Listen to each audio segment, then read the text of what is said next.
All Israel radio station menase program hun anileto news so leto voin hi November ni som pani ni to khai voin chu lusun ni tak zetani Israel rama po India rama po ati ngainak sherole pathian thinrim na chu kantora ni mayani asoi tar tu po ko shelo masaberin wangdoi thak takin nimina aza sepai panga voi khatin kan chana munni ina shan thanin kan chana ni in dona salutu kan nimina aza po terrorist ho chu khananga nia azoti om theilowani angai nom holo aza pum pui ahen bom atom bom lian pui pakhat Hiroshima le Nagasaki ang don kan pai top lo chuan terrorist chu ends of le terrorist ati ni mai ni nimina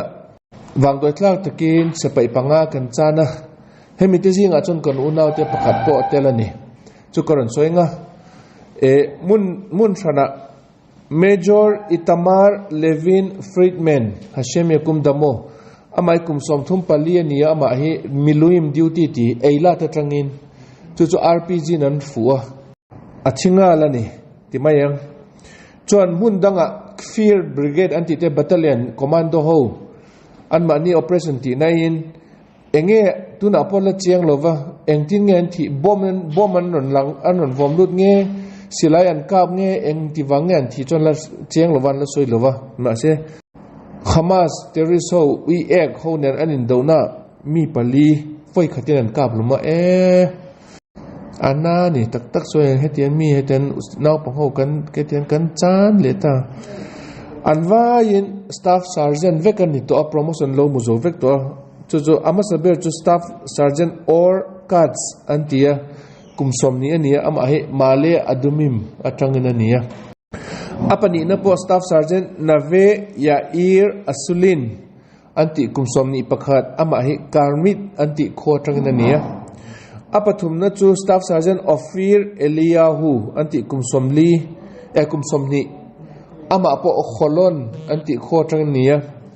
apali na chu kan unaw pa nge afula tangin staff sergeant Gary Lalfoi Kima Zolat mo Hashem yakum damo ve yarok ve ninkum neget kola Hamas masrikhim ve rotskhim ve metumtamim ve mekhwarim ve masrikhim pathianin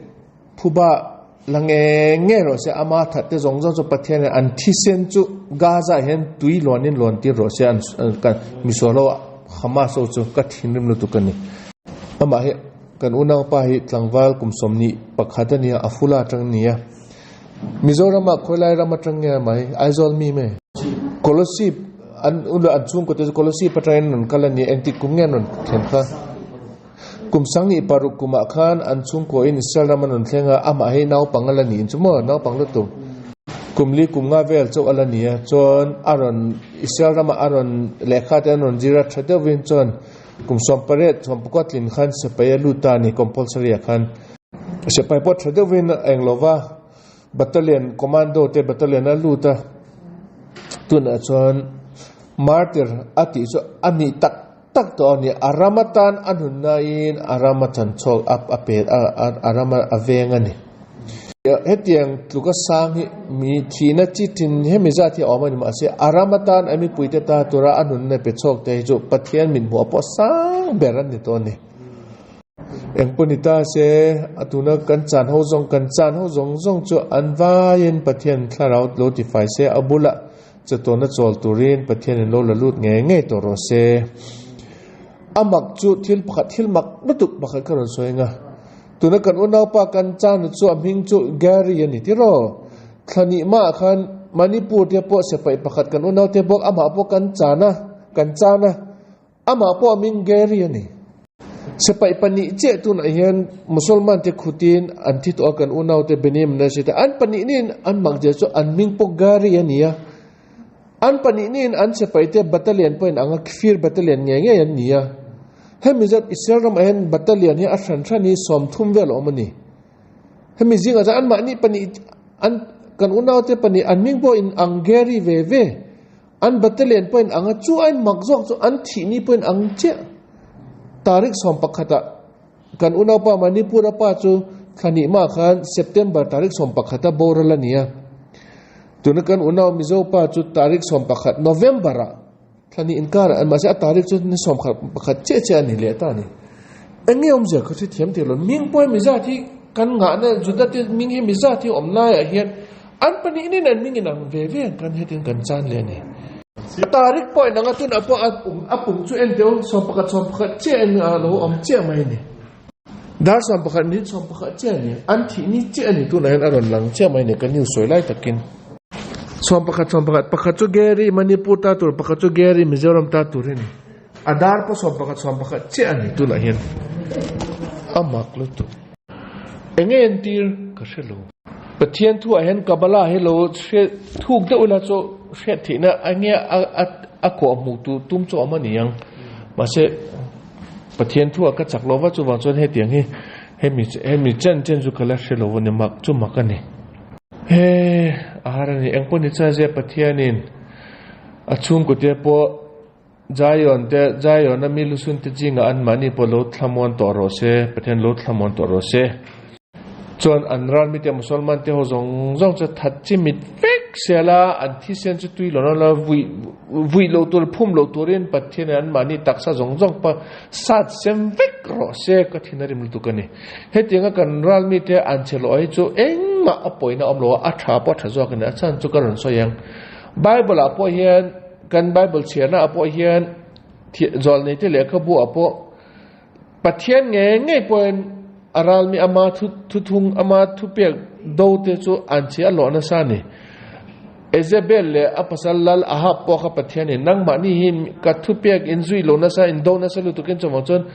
in phum lo wanga we hovin in taksa e don tin pathian nge po an chi a lo ni in thi sen po tu ya loang don ani luya long lu ton tia Ezebel ahab te po pathian an che lo na sa ni chu ni ya kanal mi te pathian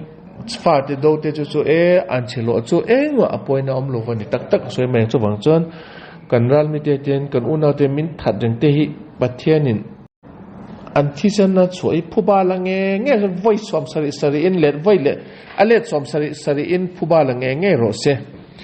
tuna wen jingka rapo Hezbollah hoven rocket swam kwa ein chuang an nun kap lutin Haifa an be ni so atam zok chu englo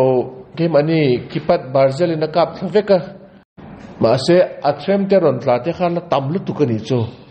chon mi palian liama tuna khan kan en chekan tuna khan thlona pakhat an kap thak chu an kap chingai ni ma se alulam a rocket a bom pok the om na lam kha aron tla in Haifa naw pang ho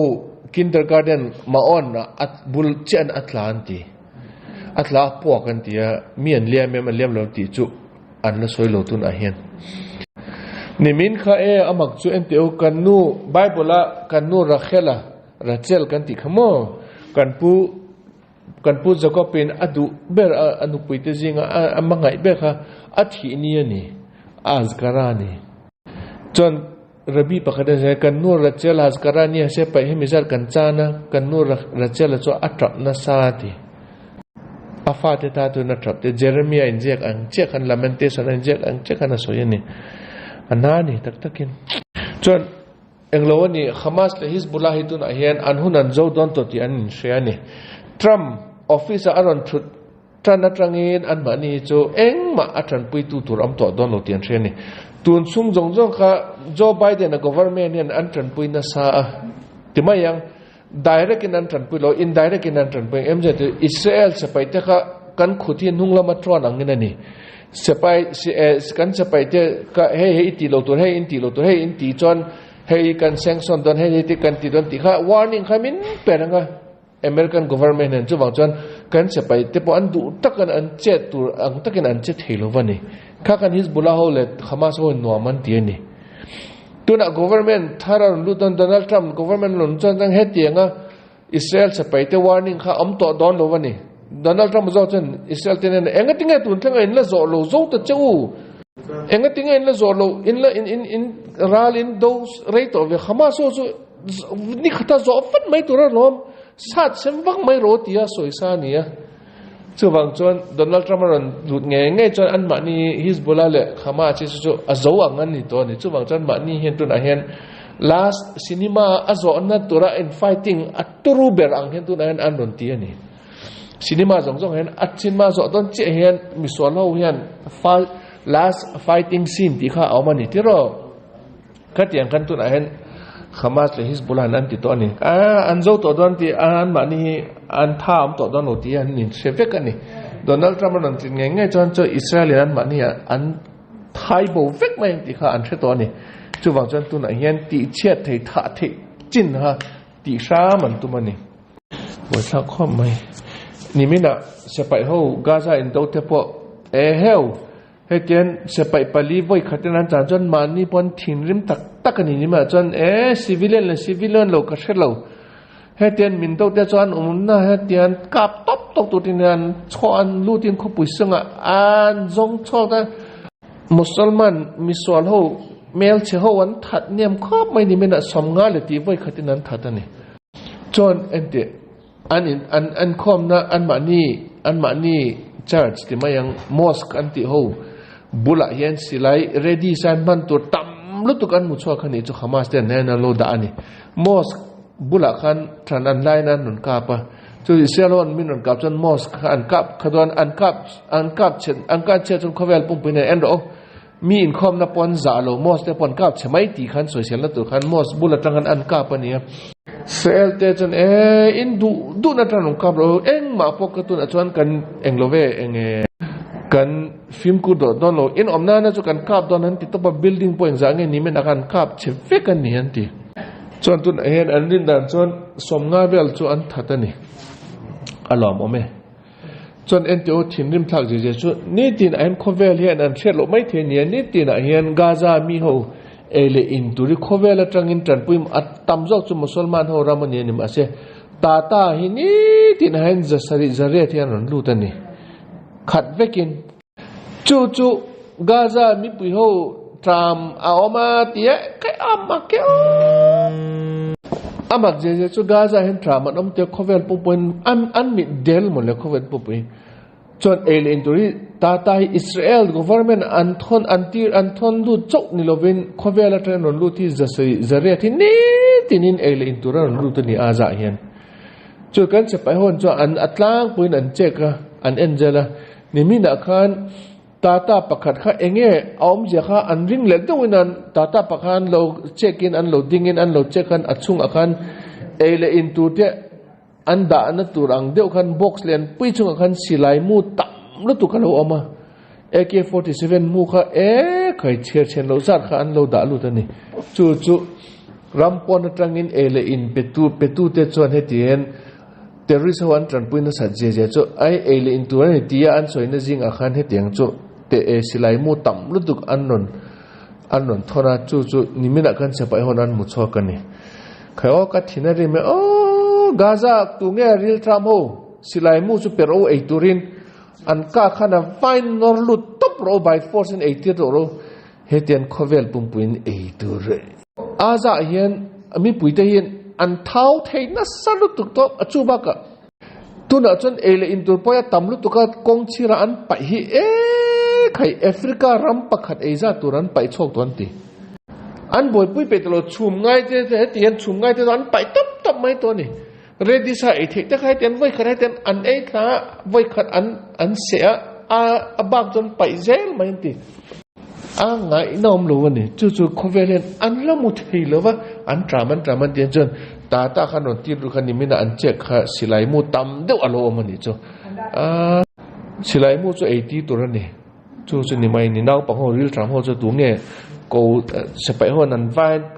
ละอันกันอันกูคอมเจละเฮ้ยสิไลมูนั่นก็เลยอินตัวเราตุยเดินจมเนี่ยชีเลมาร์ซาเนี่ยแต่รู้ละเราอันตีตบตัวนี่กัดที่นั่นเลยมันนี่นี่มินักขันเยรูซาเล็มมาให้เบธเลเฮมบุลาเห็นเบธเลเฮมที่ชั่วเกี่ยมันนี่กันอุณาเทนเบธเลเฮมกันที่นี่อามินตักที่ชั่วเบธเลเฮมมันนี่ให้มีบุลาเห็นจะไปหัวเช็คพอยต์นะจะไปหัวให้เตียนอันมอเตอร์ฮอร์นก็ขันเช็คขันมอเตอร์ประกาศขันจักเที่ยวขันสปีดจักเที่ยวขันรถกลานิน sẽ phải hậu pani khan suphenga la chọn Bethlehem sunga khop pui sunga atlan lu ta in thuk ruta a sẽ phải te pani chọn liam ani ma chan liam na salowa chu alo mama chu tu da khan news in an man chok to voin jing ka tu da khan minute panga vela khan an mu chokin an man to anti alo mame nimin jana ni jan khoi nan zonga a motor so an mu nge ama pa kha am nu lowa ni ma se voina tu da khan minute panga vel ma khan an mu chok to an man to anti alo mame chon voin jing ka ra ke mani no tui de nom de kan mut la yin cholang atangin thona UAV ho pali vela ran thok lutin bom lian pui ron kenga pase kan sepai ho win an lo mu renga an lo en threnga chon tho aron Israel airspace Israel territory chunga ron tho an ron thleng to ti khan kan air force ten lo nga ken an lo kap thaveka engwa boina tilo Iraq atangina ni chu se thinga la ni chon chafon ahian musulman ho khote tama pakhat isfia di khoa police ho le CID ho kalin nimin akhan chungko pakhat an in tomlama an go down ti mayang maksan kan ti hi maksan chungain silai tam deu an chu kai chu kan ni chon ain nei tu te chon manani ma se thil mak deu chu an silai tam deu an da khom chu engatan nge ti chon ke mani sel se paite do na turan da ni lova an mani an kho a chon chung ko pani in mil melo a chona in do to the mani an mani na an in do na man jalani tak soi chon musulman ho hi chung ko in do ya tam la tu kani chevron a khoi nan tam la tu kani chu an mani an wang ne chu kai mani wang to an mani wang ne chu in do pui tur Israel ralmi pakhat an in pum khata in do na turi an nei ta kai mani Israeli do turi omlo se an mani lan mani in that reng don ani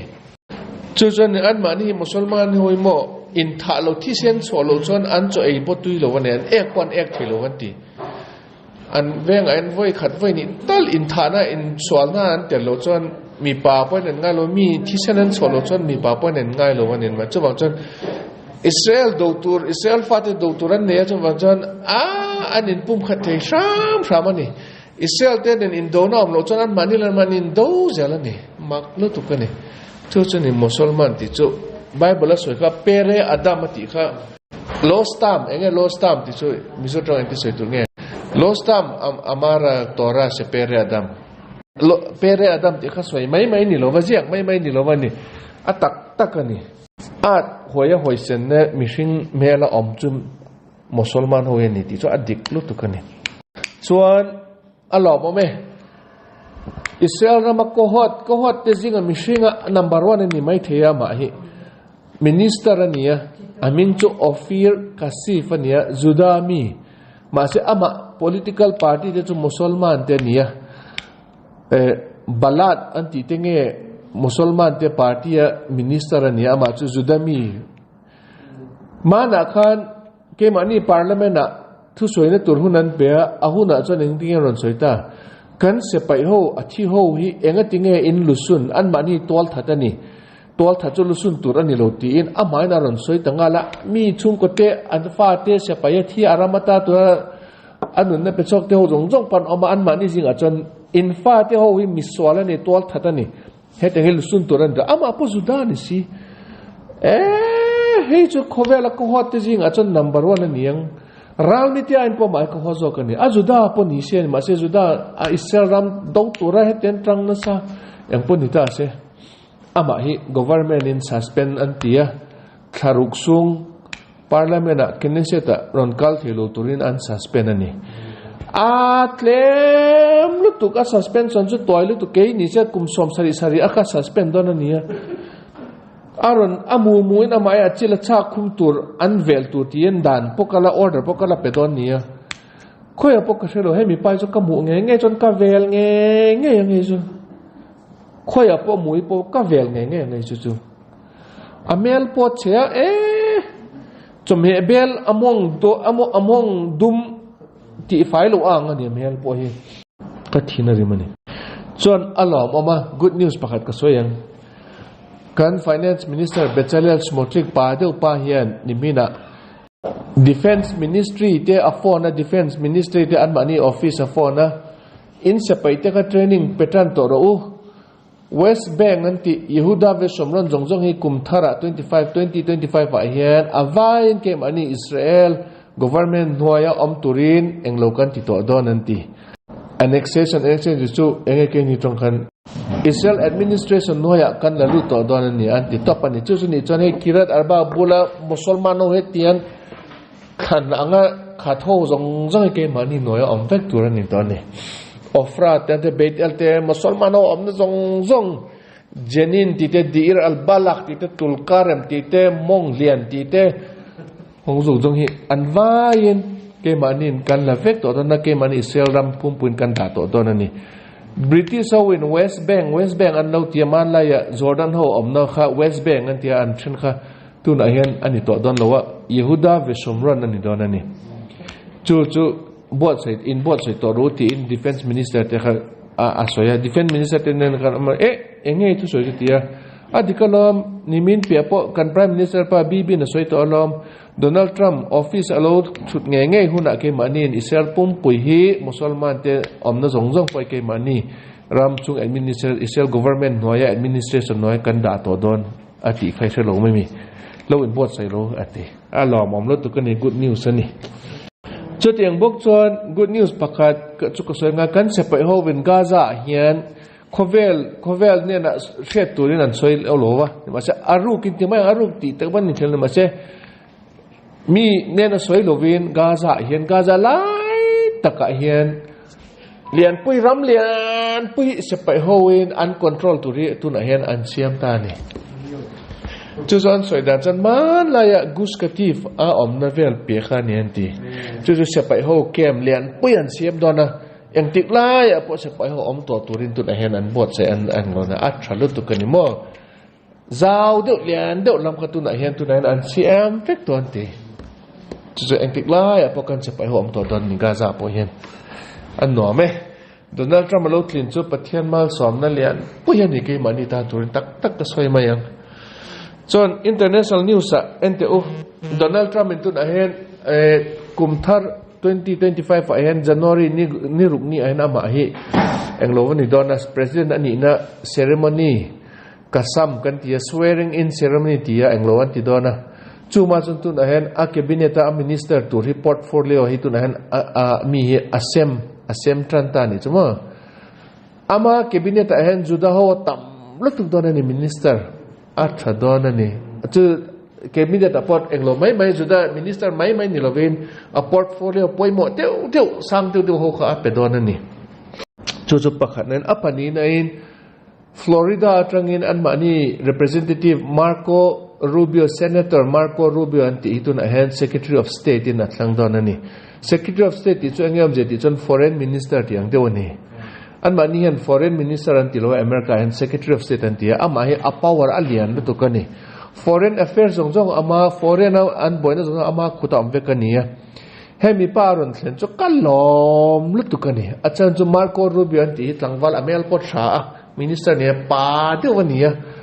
mana ama in American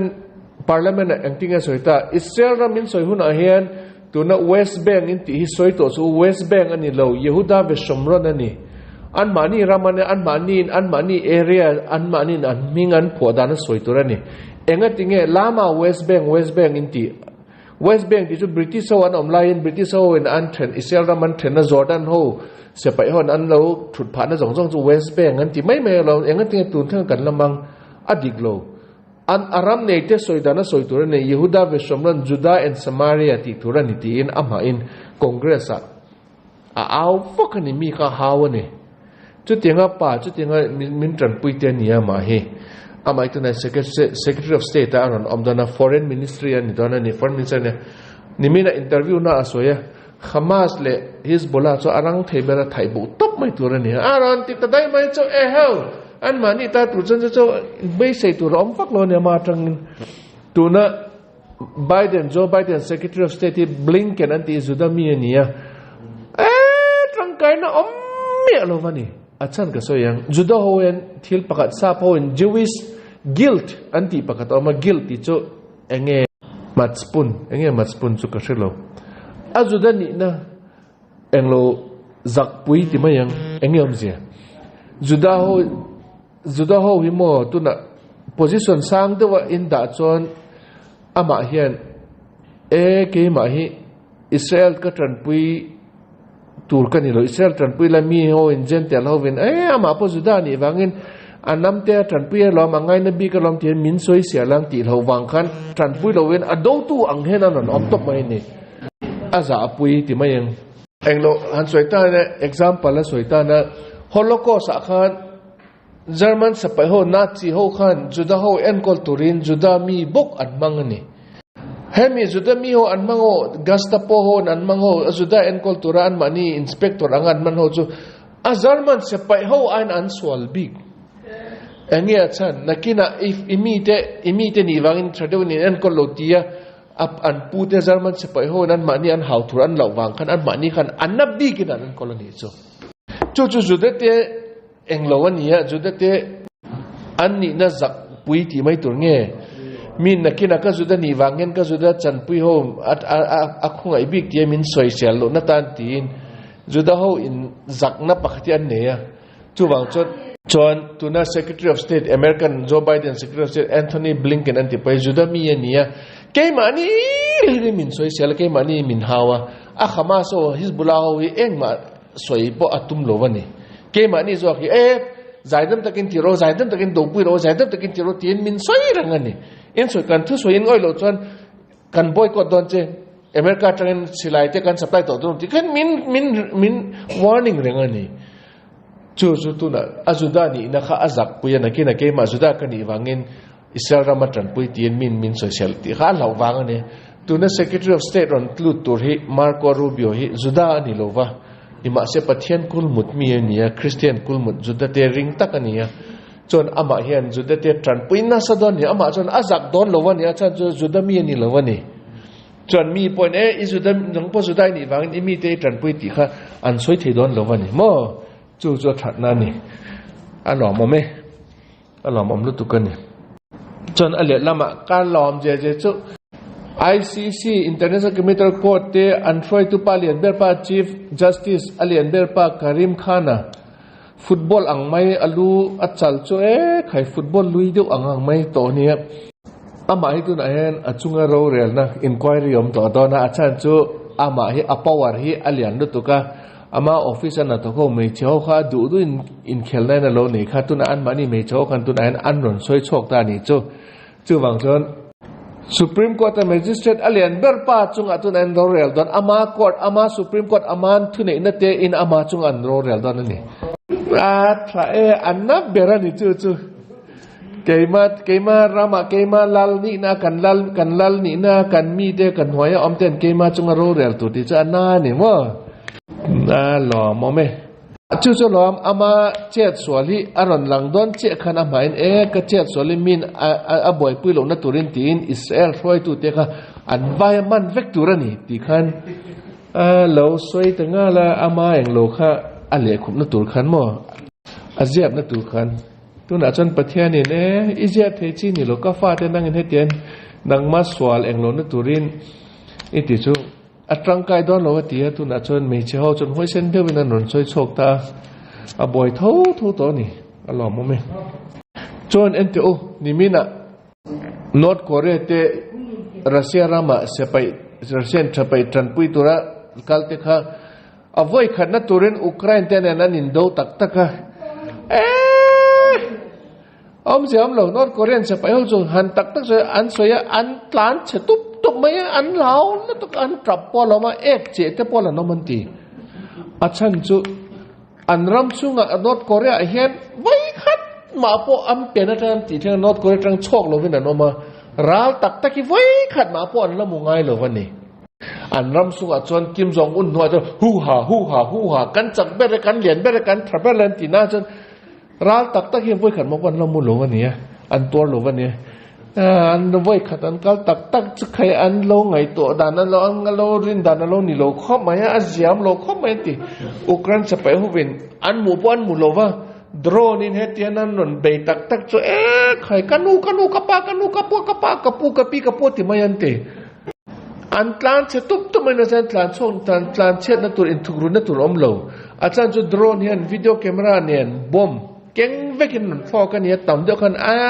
อ็นจุยกันเนี่ยเตียนอันที่เตปวิดีโอเกมระนั้นละเสียละนี่จูบอมเตะขันไปคุมินานินทุกรุ่นเตะขันใครอันตัวนัสขอบไม่อาเซียมโลกขอบไม่ยันตีตัวน่ะเฮียนอันสวยดันจวนนอร์ทโคเรียเฮียนa batch group apa ni na sepai hoi Russia do tura hoi ready sana non fek tu anti an ma ni tu na chon an kal pe to lo khop mai yam cha an chak na jong jong cha re fek tu an thinem lu tuk ni mi na pon ti North Korean sepai ho an thinem lu tuk ral in do dan tu ta on se to lo ba ni en do jiang ai nom lo lom wa na tang ai ten bom ai ten mu lo ha ron pai thak tak to chu Indosium lo an manirin da jon alien den pasal ten kan ral ten in ena face to face and capture nge tin kan an mu tu capture pa pakhan ma pan mulowa pase bom ma khan ten ron kap to cha an trap na santi Thailand na news mak deu pakata ron choka nu pakat thingtlang nu pakati kumsom pariat ma khan fa ne ya afa kha alien ve khopa afa naw sen ron choka chuan Anglovi afaron chona he ti mayang hai tlemin at an tizawa an atani chu chon at anjai chu an anau chu aron chok ta ngeya a chonu akan anjai na an ti zaw na kha an free le ani chu chon aba kha relo ti dam noi inawma dam doi inom jo khan an kholama ka khan azun ange VIP mun hi ti mayang aser lo ti to nge mi pa ni lo me che ser lo ti mai nga soi dan tu ko se lo ana ti lu tu ka ni chu complain da sal tu ka ni ma se thingtlang a se thei mi se ne poisa te pon nei lo wa doctor en kol tu pon nei lo wa chon ati ngai na ten ta kum som pare khana ti lu tu ka an kho mi doctor ho de na ja doctor ma ni lo ka ifa nei na he ti an jai na kha na ti ni cha ron dam mai ngan lo ti sak je la dam doi te kha ro he ti ren ma sa atang ka lo na ti lu tu kha afa ten ngai nan thrilovin NGO mi se ho tran pu te pakhan nan soyan ma ni NGO nan non soyan da khopuya hospital lian pian roi x-ray ti ta x-ray chon engian ten an mut tu jan afa an nei don ron cho do na an ti zaw na mun an zaina nunga an thui le khamo a hriau kha an thei la sunga Allah la char char ni kum som pare ta ron to ra ni anna do ne khai mun dang pan lo aser na chi kan hriau kum som pare ta to te na lo emergency operation nan ti chu an lak chok sak ta an ti khai khong ai thla ke chon ni mina ni min kha chu Black November ti mai to ne ke mani ta turin isel rama po se pai kan unaw kan chana Manipura po jiribama kan unaw de village volunteer ho mi som pakhat voi khatin kan chana ni anvain mar ho ni jiribam khoa volunteer ne village volunteer jiribama CRP ho ne po an mani chon in share boina po am lowai ten CRP te am na pon mani pon am ve poi engma po indo pon to CRP po ne nang mani po he ten volunteer boina am lo na tura englo nia duty ne ke mani po no po kan de nom do na nom ni chu ani le CRP te an mani commander tharan kala ama chu mei te ho nia an commander thapa mei te ho nia ama chon village volunteer kan mu khan CRP se paine na khan ka protein order apia an commander tharpa chon an ka pa mi village volunteer